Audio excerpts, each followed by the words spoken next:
தனியார் பேருந்து சபையிலும் சரி, இப்படி ஒரு தனியார் போக்குவரத்து சபை அப்படியான ஒரு பிரச்சனை ஒன்று இருக்குது. அதை கவனிங்க. அடுத்தது பெற்றோர்களாகிய நீங்களும் அதை கொஞ்சம் பிள்ளைகள் இவ்வாறான இதில் இருக்கிறாங்கன்னு சொல்லி கவனிக்க வேண்டிய விஷயம். நாங்கள் அதை கவனிக்கிறது இல்லை, கூடுதலாக நாங்களும் கவனிக்கிறது இல்லை. அதை நாங்கள் இப்படியே விட்டு சென்றுட்டு போகிறோம். என்னென்னு கேட்டால், இப்போ நாங்கள் ஒரு சில விஷயம் நீங்களும் அதை கொஞ்சம் பிள்ளைகள் இவ்வாறான இதில் இருக்கிறாங்கன்னு சொல்லி கவனிக்க வேண்டிய விஷயம். நாங்கள் அதை கவனிக்கிறது இல்லை, கூடுதலாக நாங்களும் கவனிக்கிறது இல்லை. அதை நாங்கள் இப்படியே உறவுகள் அனைவர்களுக்கும் வணக்கம். நாங்கள் இன்றைக்கு ஒரு சிறிய உதாரணமாக ஒரு விஷயத்தை கொண்டு வந்திருக்கிறோம், ஒரு விடயத்தை கொண்டு வந்திருக்கிறோம். அது என்னென்னு கேட்டால், எங்கள் நாட்டில் உள்ள, அதாவது ஸ்ரீலங்காவில் உள்ள அனைத்து தமிழ் உறவுகளுக்கும் ஒரு வேண்டுகோள் உண்டு.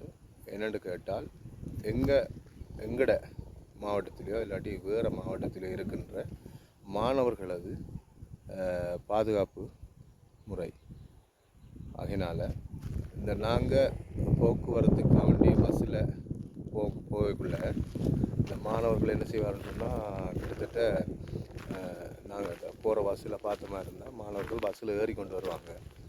ஏறக்குள்ளே இந்த அதாவது இலங்கை போக்குவரத்து சபையோ அல்லது தனியாரோ யாரும் கோவிக்கக்கூடாது. ஒரு சில ஆட்கள் இருக்கிறாங்க, அவங்கள பற்றியே நான் சொல்ல போகிறேன். என்னென்னு கேட்டால், அவங்க என்னென்னு கேட்டால், ஒரு அந்த மாணவர்களை நடத்தை முறையாக இருக்குது, முறை பிள்ளையாக இருக்குது. நடத்தைன்ற இது பிள்ளையாக இருக்குது. அதாவது பஸ்ஸில் ஏற போனால் இந்த மாணவனுக்கு என்ன எவ்வாறான ஊக்கத்தை கொடுக்க வேணும். தம்பி ஏறுடா தம்பி. நாங்கள் வீட்டில் சராசரி ஒரு விஷயத்தை சொல்ல போனால் என்ன சொல்கிறோம் பிள்ளைகளுக்கு? மகளே வா, மகனே வா, வாங்க மகனே அப்படின்லாம் கூப்பிடுவோம். இப்போ நாங்கள் வீட்டில் சொல்கிறது. அதே மாதிரி ஓட்டுநருக்கும் சரி, நடத்துனருக்கும் சரி, இந்த பிள்ளைகளை எவ்வாறான முறையில் கூப்பிடணும், எவ்வாறான முறையில் வேற சொல்லணும், அதை குறிப்பிட்ட டைம். இப்போ அந்த பிள்ளைகள் காலையில் எழும்பி, விடியவன காத்தால் எழும்பி அந்த பிள்ளைகள் என்ன செய்யணும், வெளிக்கிறதுக்கு எவ்வளோ கஷ்டப்படும். 4 மணியோ அல்லது 5 மணியோ எழும்பி வெளிக்கிட்டு, அதுவும் ஆம்பளை பிள்ளையாக இருந்தால் பரவாயில்ல, பெரியமாராக இருந்தால் பிரச்சனை இல்லை. பொம்பளை பிள்ளைகள் அவ்வளோ கஷ்டமாக இருக்கும் வெளிக்கிறதெல்லாம். இனி அப்படியான சூழ்நிலையில் நாங்கள் அந்த பிள்ளைகளை அந்த ஓட்டுநரும் நடத்துனரும் செய்கிற வேலை என்னென்னு கேட்டால், ஏறு ஏறு ஏறு ஏறு அப்படி சொல்லுவோம். ஏறுங்க பிள்ளைங்க, ஏறும்போது ஏறுங்க, இவ்வளோ தான். அதை விட்டுட்டு என்ன எவ்வாறான கதைகள்னு கேட்டால், ஏறின உடனே அந்த பிள்ளைகளை பின்னுக்கு போன்றதும் முன்னுக்கு போன்றதும் படாத பாடுபடுத்துகிறாங்க. நான் நிறைய இடங்களில் பஸ்ஸில் போகும்போது பார்க்குறேன். நான் எவ்வாறான இதுகள் நடக்குது. அதனால் யாரும் குற்றம்னு சொல்லணும்னு நினைக்காதீங்க. அதாவது இலங்கை போக்குவரத்து சபையிலும் சரி, தனியார் பேருந்து சபையிலும் சரி, இப்படி ஒரு தனியார் போக்குவரத்து சபை அப்படியான ஒரு பிரச்சனை ஒன்று இருக்குது. அதை கவனிங்க. அடுத்தது பெற்றோர்களாகிய நீங்களும் அதை கொஞ்சம் பிள்ளைகள் இவ்வாறான இதில் இருக்கிறாங்கன்னு சொல்லி கவனிக்க வேண்டிய விஷயம். நாங்கள் அதை கவனிக்கிறது இல்லை, கூடுதலாக நாங்களும் கவனிக்கிறது இல்லை. அதை நாங்கள் இப்படியே விட்டு சென்றுட்டு போகிறோம். என்னென்னு கேட்டால், இப்போ நாங்கள் ஒரு சில விஷயங்களை நாங்கள் எடுத்த மாதிரி இருந்தால் இப்படியே ஒரு பிரச்சனை இருக்குது. என்னென்னு கேட்டால், நாங்கள் மாணவர்களுக்கு எவ்வாறான வழிமுறையில் கற்றுக் கொடுக்குறோம், இப்படி எவ்வாறான இதில் எழுதுகிறோம்னு சொல்லி ஒவ்வொரு பிரச்சனையிலும் இருக்குது.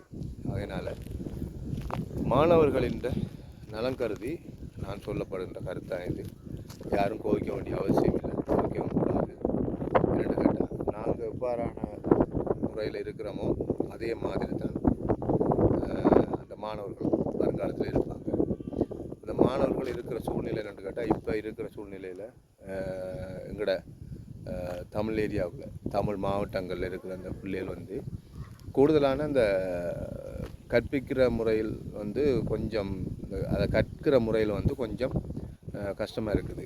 என்ன காரணம்னு கேட்டால், பிள்ளைகள்கிட்ட இங்கேருந்து பஸ்ஸில் போகிற நேரம் ஒரு சில விஷயங்கள் என்னென்னு கேட்டால், இங்கேருந்து பள்ளிக்கூடத்துக்கு பஸ்ஸில் போகும்போது கற்கிறதுக்குரிய தன்மை கெடுது. ஆகையினால எங்களோட தமிழ் இதில் எடுத்திங்களா இருந்தால், இப்போ யாழ்ப்பாணம், மன்னார், வவுனியா, மட்டக்களப்பு, ரிங்கோ அனைத்து மாவட்டங்கள்லேயும் பெறுபேற்ற புள்ளி சரியான மிகவும் குறைவானதாக காணப்படுது.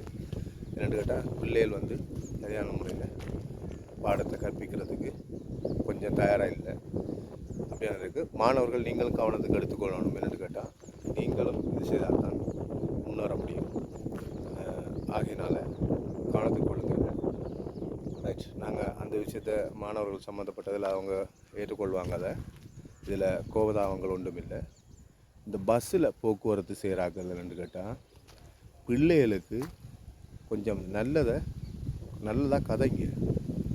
என்ற வேண்டுகோளை தான் நல்லதாக கதைங்க. நான் சில இடங்களில் போகும்போது பார்த்தா இந்த பிள்ளைகள் சில நேரம் கண்டக்டர் மாதிரி, அதாவது நடத்துனர் வந்து கதைக்கும் போது அந்த பிள்ளைகளுக்கு மன வருத்தமாக இருக்கும். நமக்கு தெரியாது அதெல்லாம். அந்த மன வருத்தம் வந்து வித்தியாசமாக தான் தெரியும். ஆகையினால் அந்த மன வருத்தத்தை காட்டாது பிள்ளைகள். ஆகையினால் நாங்கள் இந்த கதைக்கிறத யாரும் குறை நினைக்காதீங்க. அது மட்டும் உண்மை. எல்லா நடத்துனரும் சரி, எல்லா ஓட்டுநரும் சரி தவறானவர்கள் அல்ல. ஒரு சிலர் அந்த கூடுதலாக நாங்கள் போகிற பஸ்ஸுலேருந்து பார்த்தா எங்களுக்கே விளங்கும். அப்படியான நடத்துனர்கள் தான் இந்த பதிவு. பிள்ளைகளை நடத்துறதுக்காண்டி நீங்களும் கொஞ்சம் கஷ்டம்தான். இப்போ தூரத்து பிரயாணங்கள் செய்யும்போது பிள்ளைகள் ஏறுங்க அப்படின்னு சொன்னால் கூட சில பிள்ளைகள் ஏற மாட்டுது. அதனால் அந்த பிள்ளைகளை கொஞ்சம் வழி நடத்துறதுக்கு ஒரு நல்ல ஒரு பிரயோசனமான வார்த்தைகளை பயன்படுத்துங்க. ஏறுன்னு சொல்லாதீங்க. மாணவர்கள் மனசு நிறைய புண்படும். ஏன்ட்டால் நாங்களும் ஒரு மாணவனாக இருந்து வந்த நாங்கள் தான். ஆகையினால் அப்படியான வார்த்தைகளை பயன்படுத்தாங்க. அதாவது இன்றைய மாணவர்கள் நாளைய தலைவர்கள் ஆகக்கூடிய சாத்தியக்கூறு இருக்குது. அவங்க டாக்டராகவோ அல்லது வக்கீலாகவோ அல்லது என்ஜினியராகவோ அல்லது ஏதோ ஒரு வகையில் இப்போ உங்களுக்கு மேலதிகாரியாகவும் வரக்கூடிய சாத்தியக்கூறியும் இருக்குது. அதாவது ஓட்டுநர் உரிய இலங்கை போக்குவரத்து சபைக்குரிய மேலதிகாரியாகவும் வரக்கூடிய தன்மை இருக்குது. ஆகையினால் நீங்கள் அதை கவனத்துக்கு கொள்ளணும். என்னென்னு கேட்டால் நாங்கள் என்ன செய்கிறோமோ அதைத்தான் பிள்ளைகளும் செய்யும். ஆகையினால் பிள்ளைகள கவனத்துக்கு கொண்டு எல்லோரும் அதே மாதிரி வழிநடத்தலுக்கு தயார் பண்ணுங்கள். ஆகையினால் மாணவர்கள்ட்டையும் ஒரு வேண்டுகோள் எடுத்துக்கிறேன். நீங்களும் ஏறும்போது கொஞ்சம் கவனமாக இருக்கணும். என்ற சில விஷயங்கள் உங்களுக்கு விளங்கும். அதுவும் கூடுதலாக பொம்பளை பிள்ளைகளுக்கும் விளங்கும். ஆகையினால் விஷயங்க. அடுத்தது இன்னும் உண்டு. சில மாணவர்கள் ஒரு நேரம் கஷ்டப்பட்ட மாணவர்கள் இருப்பாங்க. அவங்க இருக்கையில் அவங்களுக்கு சில நேரம் பஸ் காசுகள் இல்லாமல் போகும். அப்படியான பஸ் காசுகள் இல்லாமல் போகிறதால நடத்துனர் மாதிரி யாராவது விட்டு கொடுத்து போகிறது நல்லது. அந்த விட்டு கொடுத்து போகிறதால நம்ம குறைஞ்சி போகிறது இல்லை. ஆனால் ஓடிக்கு வந்தால் உங்களுக்கு கஷ்டம்தான். செக் பண்ணுறாக்கள் வந்தாலும் கஷ்டம்தான். அப்படியான மாணவர்களும் இருக்கிறாங்க. இப்போ இருக்கிற சூழ்நிலை அப்படி தான். யாரிடம் பணம் இல்லை. ஆனால் சதுரதி செய்யலாம். யாரும் சதுரதி செய்யலாம். ஏண்டா பணம் இருக்கிறார்கள், பணம் இருப்பவரிடம் வந்து பணம் இருப்பதில் சொல்லுவாங்க. அதெல்லாம் போய் ஆனால் சில பேர்ட்டு இருக்குது, சில பேர்ட்டு இல்லை. அதனால் வேலையை பார்த்து கொடுங்க. எங்களுக்கு ஒரு நிரந்தரமான மாணவர்களுக்கான ஒரு என்ன சொல்கிறது, நடத்துனராக தேவை. மாணவர்களின் நலன் கருதி தான் இந்த வீடியோ போட்டேன் நான். அதோட இலங்கை போக்குவரத்து சபையோ சரி அல்லது தனியார் பேருந்து சபையோ சரி யாரும் கோவிக்கக்கூடாது. இது ஒரு சிலருக்கு தான் இந்த வீடியோ. இது பதிவுகள் யாரையும் புண்படுத்துவதற்கு அல்ல. நன்றி, வணக்கம். அதோட எங்களோட சேனலுக்கு யாராவது புதுதாக வந்திருந்தால் சப்ஸ்கிரைப் பண்ணிவிட்டு, லைக் பண்ணிவிட்டு, கமெண்ட் பண்ணிவிட்டு, வெள்ளைங்கான கிளிக் பண்ணி ஷேர் பண்ணுங்கள். மென்மேலும் எங்களோட சேனலும் வளரணும், மக்களும் வளரணும். இன்னும் ஒரு விஷயம் சொல்ல மறந்துட்டேன். என்னென்னு கேட்டால் எஸ்பிஎஸ்ண்டா ஸ்ரீலங்கன் பீப்புள்ஸ் ரெண்டு போட்டு தான் நான் அந்த சேனலை திறந்துருக்கிறேன். பின்னால் வர எஸ் வந்து சிவராமன்ட்டு அர்த்தம். இலங்கை மக்கள் சிவராம். நான் இலங்கையில் ஒரு மக்களில் சிவராம் தான் நான். அதுக்காக அந்த சேனலே திறந்த நான். யாரும் குறை நினைக்கக்கூடாது. என்னடா சிவனோட பாதம் சிவராமிலேருந்து மாறி வந்துட்டு வந்து எஸ்பிஎஸ் வியூவர்ஸ்னால் இனி வியூவன்னா வரும். எஸ்பிஎஸ் வியூ அப்படி தான் வரும். அதுக்கேற்ற மாதிரி நாங்கள் தயார் பண்ணிக்கொள்வோம். எங்களுக்கு ஒரு ஃபோன் உண்டு. இப்போ ஒரு ஃபோன் உண்டு, கிளியர் உள்ள ஃபோன் உண்டு கிடச்சிருக்குது கையில். அதனால் இந்த ஃபோனை வச்சு தான் நாங்கள் இனி வரும் காலங்களில் வீடியோ போட போகிறோம். சரி, நன்றி, வணக்கம்.